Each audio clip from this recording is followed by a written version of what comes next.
What would you do if the world cast you out with nothing but the clothes on your back and a sorrow too heavy to carry? If, at 20 years old, you found yourself utterly alone, with every door that ever meant home slammed shut behind you, for Emmeline Hale, in the raw, wind-swept expanse of the Texas Panhandle in 1884, this wasn't a question. It was the dust in her throat and the ache in her bones. Thrown out by her own kin after her sister's passing, she was left with a handful of coins and a grief that had no place to rest. And so, in a moment of quiet desperation, she bought a forgotten county jailhouse for the grand price of $1. The town laughed. They called it Hale's Folly, a tombstone for a girl who had already lost everything. But the truth waiting inside those silent, grimy walls, scratched into the very stone by a man the world had also forgotten, was a secret that would unravel a town's darkest lie and rewrite its future forever. Settle in, and let us tell you a story of how the most dismissed places can hold the most powerful truths. We'd love to know where you're watching from tonight, as we journey back to a time of dust, dignity, and quiet rebellion. Emmeline Hale arrived in Redemption Flats on the back of a freight wagon, clinging to a small carpet bag that held everything she owned: a change of dress, her sister's locket, and $37. The wind was a constant, a physical presence that scoured the flat land and pushed against the small clapboard buildings as if trying to erase them. It had been a month since she'd buried Mary, a month since her brother-in-law, Silas, his face a mask of pinched grief and impatience, had told her she could no longer stay. "This is my house now," he'd said, not unkindly, but with the finality of a closing door. A grown woman needs her own way. His way of saying her presence was a constant reminder of his loss, a burden he no longer wished to bear. She didn't argue. The fight had gone out of her by Mary's sickbed, watching her sister fade like a photograph left in the sun. She simply nodded, packed her bag, and walked away from the only home she'd known since her parents were taken by fever 5 years prior. Redemption Flats wasn't a destination. It was simply where the wagons stopped. It was a town of one dusty main street, a saloon, a general store, a blacksmith, and a new brick courthouse that stood proud and out of place against the weathered wood surrounding it. Hope was a scarce commodity here, same as water. People's faces were as weathered as the buildings, their eyes holding a kind of resigned suspicion for newcomers. Emmeline took a room at the boarding house, paying for a week in advance, and spent the first 2 days just walking. She walked the perimeter of the town, her worn boots kicking up pale dust, her gaze fixed on the endless horizon. She was trying to walk the tremor out of her hands, the hollowness out of her chest. She was a ghost in a town that had no memory of her, and the anonymity was both a comfort and a curse. On the third day, she saw the notice tacked to the board outside the general store. It was a county auction notice, handwritten in neat, looping script. The county was selling off surplus property. There was a list of small, barren parcels of land nobody wanted, and at the very bottom, one peculiar item: old county jailhouse and lot, stone construction, sold as is, minimum bid $1. Emmeline read the line 3 times. The laughter and whispers of the men reading it beside her were a low hum. A jail, a place of misery and confinement. But to Emmeline, who felt she was living in a prison of grief already, the words looked different. Stone construction. It sounded permanent. It sounded solid. In a world that had proven to be made of sand and shifting loyalties, stone sounded like something a person could hold on to. The auction was held on the steps of the new courthouse the following Saturday. A small crowd had gathered, mostly out of boredom. Sheriff Barton, a man whose belly strained the buttons of his vest and whose face was perpetually flushed with self-importance, was acting as auctioneer.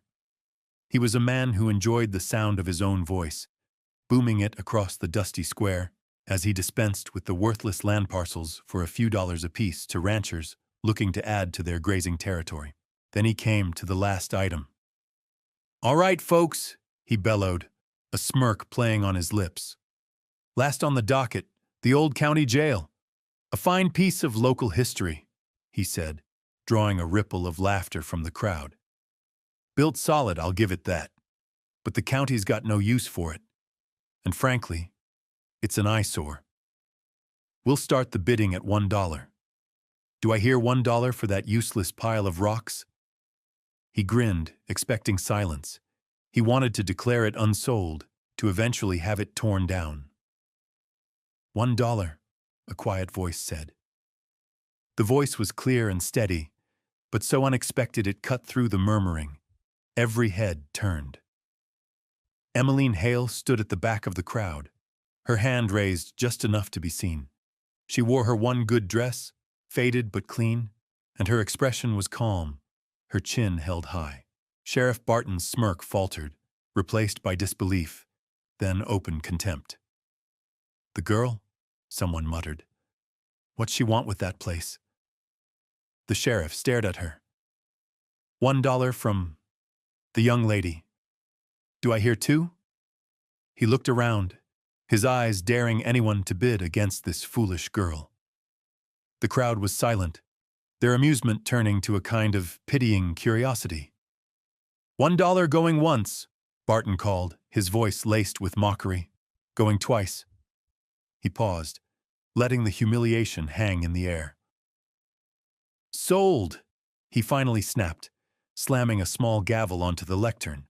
To the girl with more dollars than cents, for $1. The crowd broke into whispers and a few outright laughs. Emmeline ignored them. She walked forward through the parting sea of bodies, her gaze fixed on the deed in the sheriff's hand. She placed her silver dollar on the lectern. It rang with a clear, final sound in the sudden quiet. What could a lone woman possibly do with a derelict jailhouse on the edge of the Texas Panhandle? What secrets did those sun-bleached stones hold, and why had the town been so quick to forget the men who had lived and died within them? The answers would come not with a shout, but with the patient scrape of a brush against stone, revealing a truth more dangerous than anyone in Redemption Flats could ever imagine.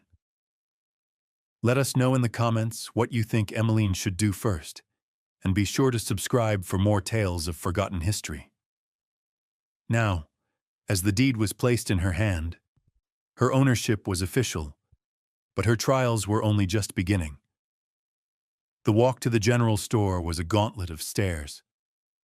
Emmeline felt them on her back, on the side of her face, a mixture of pity, scorn, and sheer bewilderment. The purchase of the jailhouse had made her the town's newest and most baffling spectacle. Inside the store, the talk ceased the moment she pushed the door open, the little bell above it announcing her arrival with a cheerful jingle that felt entirely out of place. Mr. Henderson, the proprietor, a thin man with spectacles perched on his nose, simply looked at her over the rims. "Help you?" he asked, his tone neutral but his eyes full of questions. Emmeline needed supplies: a bucket, a stiff bristled brush, a bar of lye soap, a sack of flour, and some coffee. The barest essentials for survival and for the monumental task that lay ahead. As Mr. Henderson weighed out the flour, the whispers started again in the corner where a few ranchers were gathered. "Pile of rocks? Haunted, I hear. Old man Rook died in there. Coughed his last rite in that north cell." Emmeline kept her face forward, pretending not to hear, the names and warnings just more wind blowing past. As she stepped back out onto the wooden sidewalk, her arms laden with her purchases, Sheriff Barton blocked her path. He stood with his thumbs hooked in his belt, his shadow falling over her completely. "Well now, Miss Hale," he said, his voice a low, condescending drawl. "Got your housekeeping supplies, I see. Planning on scrubbing the sin out of those walls?" His deputies, standing behind him, snickered. Emmeline met his gaze and said nothing. Her silence seemed to irritate him more than any retort could have. "Let me give you some free advice. he continued, leaning closer, his voice dropping. That place ain't fit for a dog, let alone a lady. It's a tomb. You'd be wise to sell the lot for scrapstone and get on the next wagon out of town. He was trying to intimidate her, to make her feel small and foolish. He was succeeding in making her feel small, but a stubborn, quiet anger began to kindle in the cold place her grief had occupied.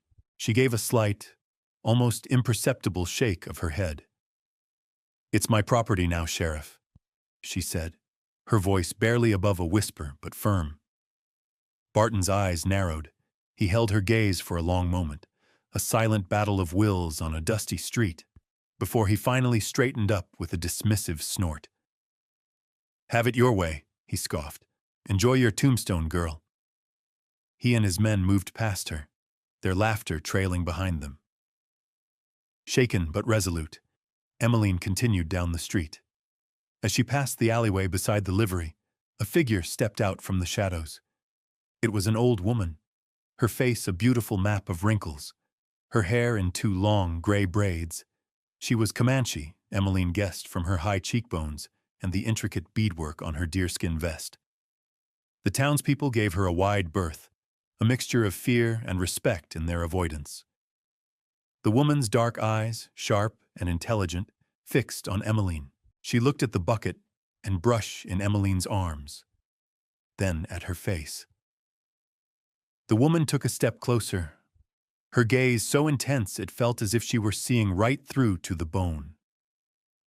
She raised a leathery hand and pointed a single, steady finger toward the edge of town, in the direction of the old jail.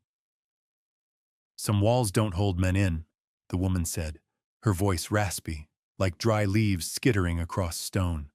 "They hold truth still." And with that, she turned and disappeared back into the alley as silently as she had appeared. Emmeline stood frozen, the cryptic words echoing in her mind. She didn't understand them, not then. They were just another strange current in a day full of them. But she would remember them.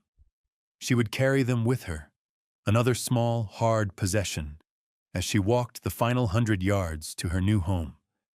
The jailhouse sat squat and defiant at the very edge of Redemption Flats, where the town gave way to the endless, waving grass of the prairie. It was set back from the main road, a solitary block of sun-bleached limestone that seemed to have grown from the earth itself. The roof was slate and mostly intact, but the wooden door hung slack on a single rusted hinge, permanently ajar like a mouth agape. The two windows, little more than slits in the stone, were barred with iron so corroded it looked like skeletal fingers. There was no glass. The wind whistled through them, a low, mournful sound. Emmeline set her supplies down in the dust and simply looked. From a distance it had seemed solid. Up close, it was a study in decay. Weeds grew thick and tenacious from cracks in the foundation. The air around it was heavy with the smell of neglect, of dust and damp and rat leavings, and something deeper, a cold, mineral scent of old sorrow. For a moment, her resolve wavered. The sheriff's word echoed in her mind. Tombstone. It did look like one. A faint scratching sound from behind the building drew her attention. She walked around the side, her boots crunching on loose gravel. There, huddled against the relative warmth of the stone wall, was a dog. It was a scruff of a thing, ribs showing through a coat of indeterminate color, matted with burrs and dust. One ear was torn. It watched her with weary, intelligent eyes, too weak or too defeated to run. It didn't growl, just gave a faint thump of its tail against the dirt. Emmeline felt a pang of recognition. Here was another creature cast out and forgotten, clinging to the shelter of a forsaken place. She broke off a piece of the small loaf of bread she'd bought and tossed it gently. The dog crept forward, snatched it, and retreated to its spot, wolfing it down in 2 bites. "You can stay," Emmeline murmured, as much to herself as to the animal. "If you've got nowhere else to be." The dog seemed to understand. It laid its head on its paws and watched her. She had found her first and only ally. That night, she didn't dare sleep inside. The interior was a black pit of unknown filth and darkness. Instead, she built a small fire a few yards from the entrance, using dried brush and a few splintered planks she found nearby. She wrapped herself in her thin blanket, her back against her meager sacks of supplies, and watched the stars emerge in the vast, ink-black sky. The dog, which she had decided to call Ghost for his pale, dusty color and silent presence, crept closer to the fire and lay down, letting out a long, contented sigh. The jailhouse loomed beside them, a dark shape against the starfield. It didn't feel menacing. It felt watchful, patient. It had been waiting a long time. Emmeline listened to the wind moving through the barred windows, a constant, low song. It sounded like a voice trying to speak, a story trying to be told. She closed her eyes, the locket with her sister's likeness clutched in her hand, and for the first time since Mary's death, she didn't feel entirely alone. She had Stone at her back and a fellow stray by her side. It wasn't a home, not yet, but it was a beginning. The work would start at dawn. The next morning, Emmeline began. With her new bucket, she made a dozen trips to the town well, hauling water back to the jailhouse. Ghost trotted faithfully at her heels, a silent, four-legged shadow. The interior of the jail was worse than she had imagined. It was comprised of 2 small cells on either side of a narrow corridor, and a small front office area. Everything was coated in a thick, greasy layer of grime, cobwebs as thick as cotton batting hanging from the corners. The air was stagnant and foul, but the stone floors and walls were solid, the ironwork of the cell doors immovable. It was built to last. She started with the office, sweeping out years of accumulated dirt and debris, chasing out a family of mice. Then, she turned her attention to the cells. She chose the one on the north side, the one the men in the store had mentioned. She propped the heavy iron door open and braced herself. Taking a deep breath, she dipped her brush into the bucket of hot, soapy water and set it against the wall. The grime was stubborn, caked on by years of humidity and neglect. It took all of her strength to scrub, her arms and back quickly beginning to ache. The water in the bucket turned black almost instantly. She worked in a slow, methodical rhythm. Scrub, rinse, repeat. The stone beneath the filth was a pale, cool gray. For hours, she worked her way along one wall, moving from the floor upwards. It was mindless, exhausting labor. But there was a strange peace in it. She wasn't thinking about Silas or Mary or her own uncertain future. She was focused only on the small patch of wall in front of her, on the simple, honest act of making something clean. As the afternoon sun slanted through the narrow window, casting a single beam of light across her work, she stopped to rest. Wiping sweat from her brow with the back of a raw hand, she leaned against the opposite wall. Her eyes traced the newly cleaned section of stone, and that's when she saw them. Faint lines, scratches. At first, she dismissed them as random marks, graffiti left by some long-gone prisoner. But as she looked closer, she saw they weren't random at all. There was a precision to them, a deliberation. A series of short, vertical lines, crossed by a diagonal one like a tally, then another set, and another. Below them, a date, crudely but clearly carved, 1878. Her fingers traced the cool stone. This was more than a mark. This was a record. She moved the lantern closer, her heart beginning to beat a little faster. Beneath the date, almost invisible against the gray stone, was a name. 5 letters, carefully etched with something sharp. J. Rook, the name from the store. The man who had died in this very cell. A shiver traced its way down her spine, a feeling that had nothing to do with the cool air. She was not alone in this cell. The ghost of J. Rook was here, and he had left something behind. The discovery of the name spurred her on. The labor was no longer just about cleaning, it was about uncovering. For the next week, Emmeline worked with a feverish intensity.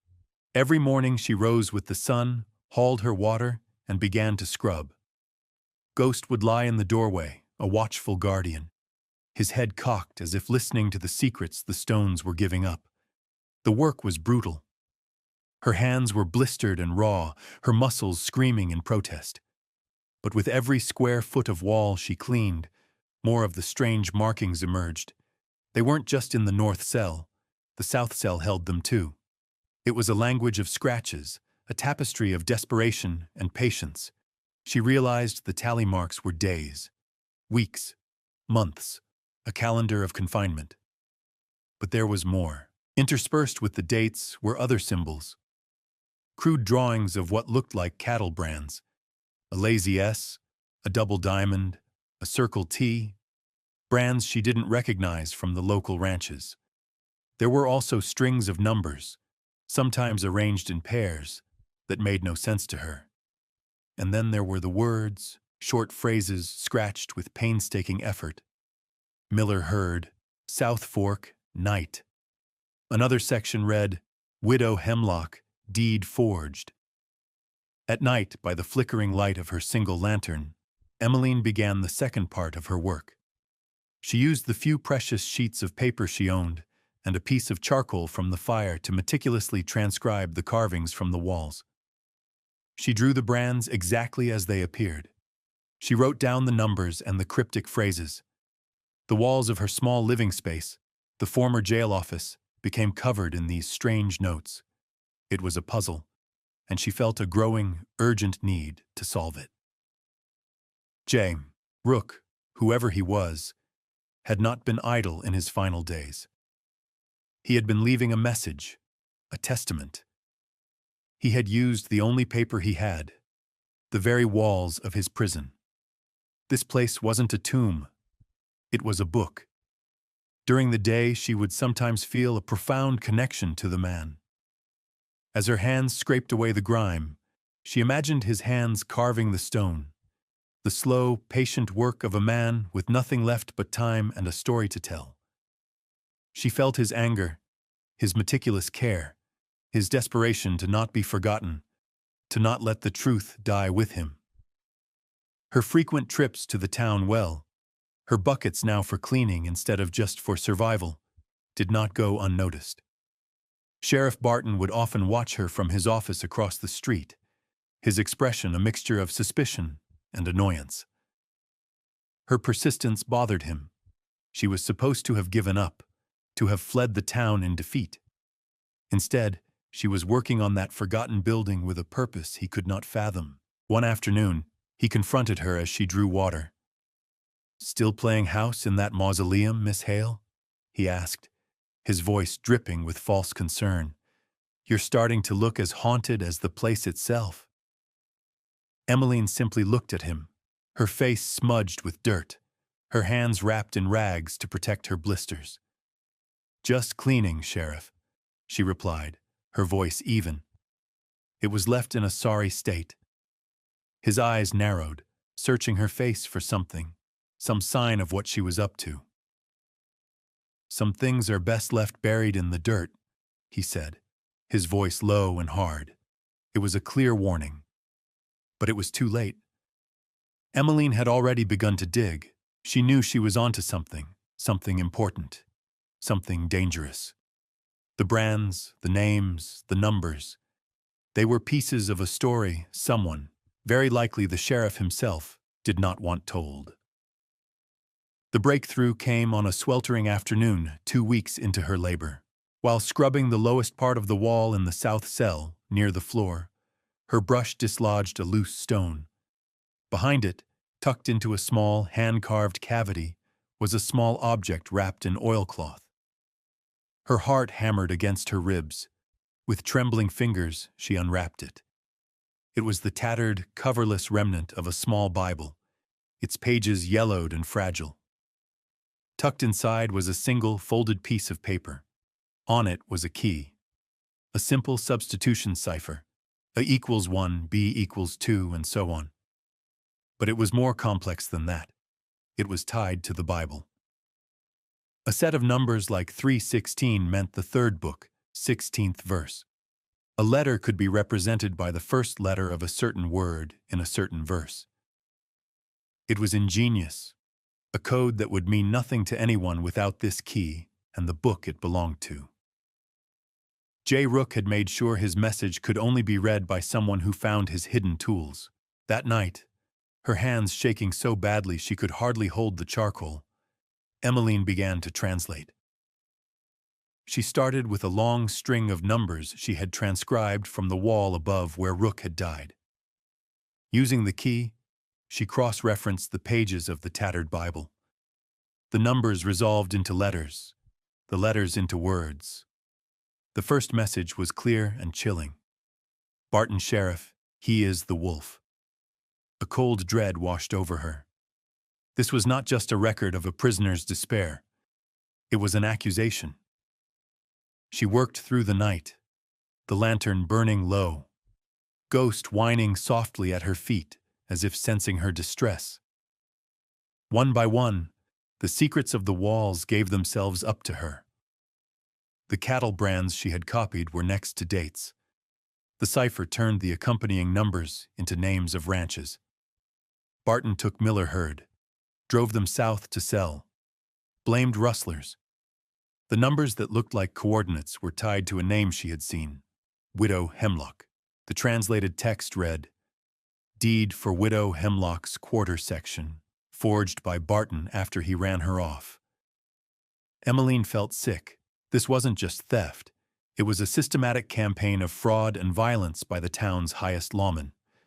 The final, most damning message was carved directly over the spot where a prisoner would lay his head to sleep. It was the longest and the last. She translated it with a growing sense of horror, the words appearing on her paper like a ghost's confession. Barton shot Hemlock's boy when he came asking questions. Said it was me. He planted the gun. He lies. He is a murderer. God see this truth. J. Rook. Just like that, the puzzle was complete. J. Rook wasn't a killer. He was a witness. He had been arrested and silenced, left to die in this cell with the truth burning inside him. He had spent his last days, his last ounces of strength, turning his prison into a permanent, undeniable record of Sheriff Barton's crimes. Emmeline sat back on her heels. The transcribed pages spread before her on the stone floor. The wind moaned through the bars. It no longer sounded mournful. It sounded like a cry for justice. And she, a girl with nothing, was the only one who had heard it.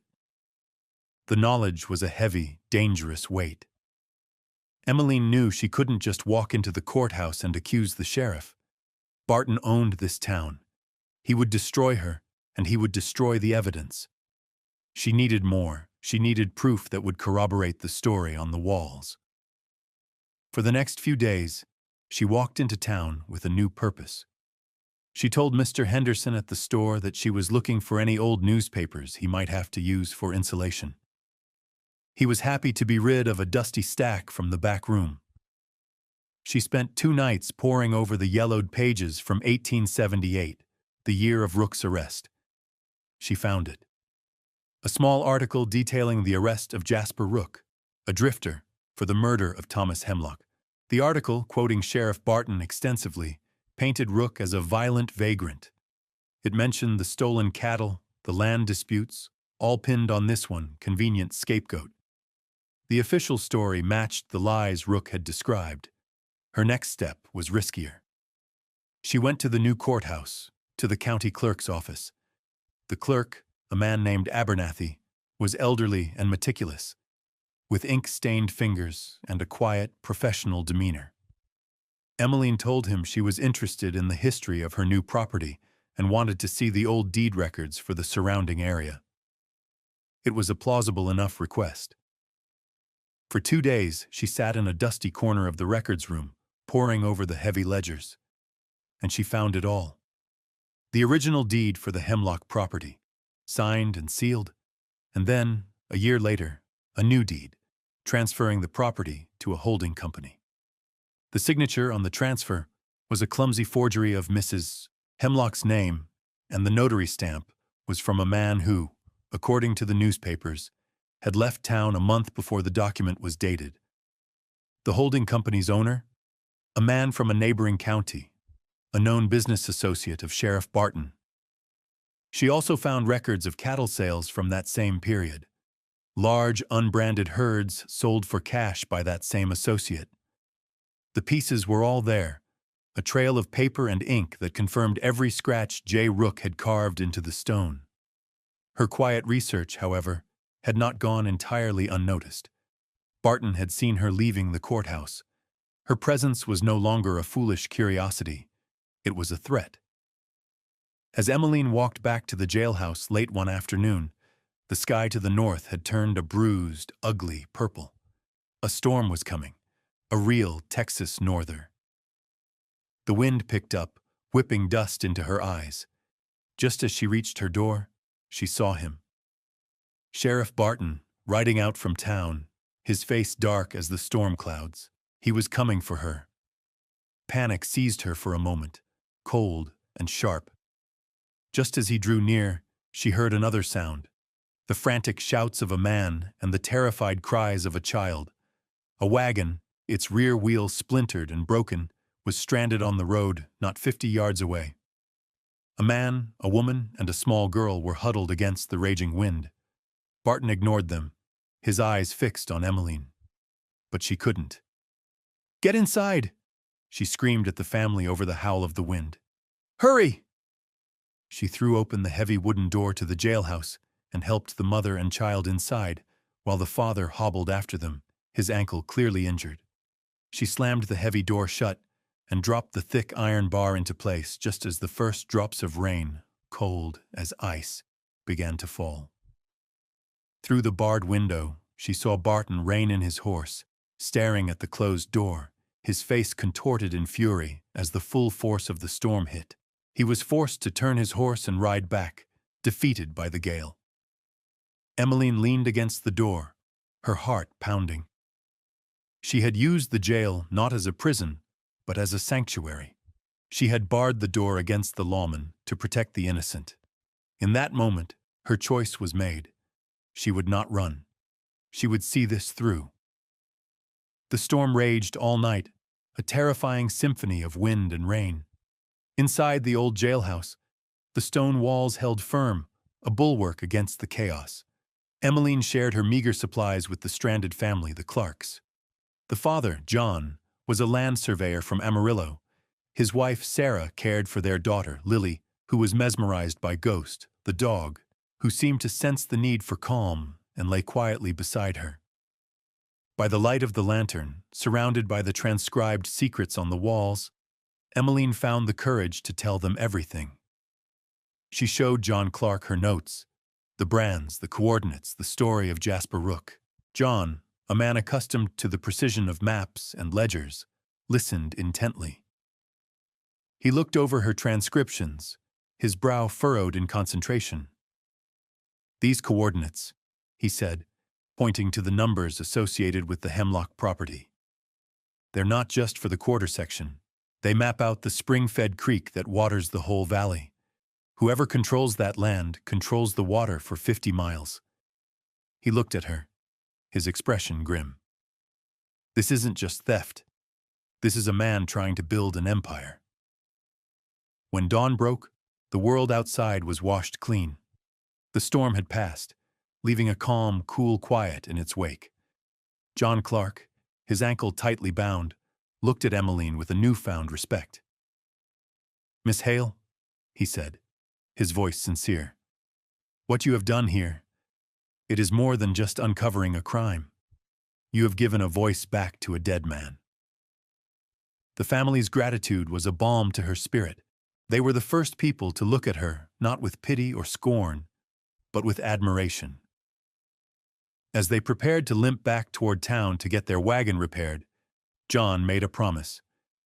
"I will stand with you," he said. The surveyor's office in Amarillo has copies of the original plat maps. Barton can't have forged them all. I will be your witness. He was the first pebble in what was about to become an avalanche. News of the family sheltered in the old jail spread through town faster than fire in dry grass. When Emmeline walked toward the courthouse later that morning, with John Clark hobbling beside her, something had changed. The whispers that followed her were no longer mocking. They were curious, uncertain. A few townsfolk, emboldened by the presence of an outsider, began to follow them. By the time she reached the courthouse steps, a small crowd had gathered. She didn't go to the sheriff's office. She went straight to the circuit judge, a stern, fair-minded man named Richter who was in town for the week. She found him in his chambers, with Mr. Abernathy, the county clerk, at his side. Sheriff Barton was there, too, already trying to poison the well, claiming Emmeline was a troubled, hysterical girl. But Judge Richter held up a hand for silence. "Miss Hale," he said, his voice even, "I am told you have something to present to this court." With a calm she did not feel, Emmeline laid her papers on his desk, the transcriptions from the wall, her notes from the old newspapers, the discrepancies she'd found in the deed ledger. She told the story of Jasper Rook, her voice clear and steady in the silent room. When she finished, Barton burst into laughter, loud and false. "This is absurd. The ravings of a dead murderer and a lonely girl. There's no proof." "There is," Mr. Abernathy, the quiet clerk, said, stepping forward. He had been listening, his face pale. "I always had my doubts about that Hemlock transfer. The notary's seal. It wasn't right." He pulled out the original ledger and opened it for the judge. At the same time, John Clark stepped forward, presenting his own professional assessment of the land grab and the forged survey lines. The judge looked from the ledger to Emmeline's notes, then to the sweating sheriff. "The walls, you say?" Judge Richter asked Emmeline. "The proof is on the walls?" "Yes, sir," she replied. "Every word." The judge stood. "Then we shall go and read them." The procession that walked to the old jailhouse was half the town. Judge Richter, Emmeline, the Clarks, Mr. Abernathy, and a humbled Sheriff Barton, with the townspeople trailing behind. They entered the clean, sunlit cells, and there, on the stone, faint but undeniable, was the truth. The brands, the dates, the names. J. Rook's meticulous, desperate testament, clear as day. The crowd was silent, their faces a mixture of shock and dawning anger. They were seeing their town's history, its deepest wound, laid bare. Sheriff Barton, standing in the cell where Rook had died, seemed to shrink. The bluster and arrogance were gone, replaced by the flat, empty look of a man who had been caught by a ghost. There was no need for a confession. The stones themselves were the accusers. Months passed. The autumn sun cast a long, golden light over Redemption Flats. The town felt different, lighter. Sheriff Barton was gone, removed by a U.S. Marshal and awaiting trial in a federal court. A new, younger sheriff was in his place, a man who spoke quietly and treated people with fairness. The story of Emmeline Hale and the jailhouse had become local legend. People called it the Library of Truth. Emmeline had stayed. The old jail was her home now. She had put glass in the windows and planted a small garden of hardy vegetables and wildflowers out front. The door was never barred. Ghost, no longer a scrawny stray but a healthy, loyal companion, lay on the stone step, basking in the afternoon warmth. The townspeople no longer shunned her. They brought her things, a fresh-baked pie, a spare blanket, seeds for her garden. They would stop and talk, not about the past, but about the weather, the price of cattle, the future. They had looked into the darkness of their own town, and thanks to her, had found their way out. She had scrubbed away more than just grime. She had scrubbed away a long-held fear. One evening, as she sat on the step watching the sunset paint the sky in hues of orange and rose, the new sheriff rode by. He stopped his horse and tipped his hat to her. "Evening, Miss Hale," he said. "Just wanted to thank you." "For what?" she asked. "For reminding us," he said simply, "that the law is supposed to serve the truth, not the other way around." He nodded once more and rode on. Emmeline watched him go, a quiet sense of peace settling over her. She looked at the sturdy stone building behind her. It had been her sanctuary, her project, her purpose. It had saved her, just as she had saved the truth within it. Mr. Clark had offered to buy the property from her for a handsome sum, knowing the value of the land and its water rights. She had politely refused. A young boy from town, sent to deliver some fresh milk, looked up at her with wide, curious eyes. "Is it true what my pa says?" he asked, "that this used to be a jail?" Emmeline smiled, a real, gentle smile. She reached down and ran a hand over the cool, familiar stone of the wall, where a man's final words had waited so patiently. "It's not a jail," she said softly, answering a question she hadn't known she was asking herself all this time. "It's a library of truth." Thank you for staying with us to the very end of Emmeline's journey. Her story is a powerful reminder of the power of listening to the forgotten, and how one person's courage can bring light to the darkest of places. If you were moved by her quiet determination, please give this video a like and share it with someone who appreciates a story of justice hard-won. Don't forget to subscribe for more tales of history's hidden heroes. We'll see you next time.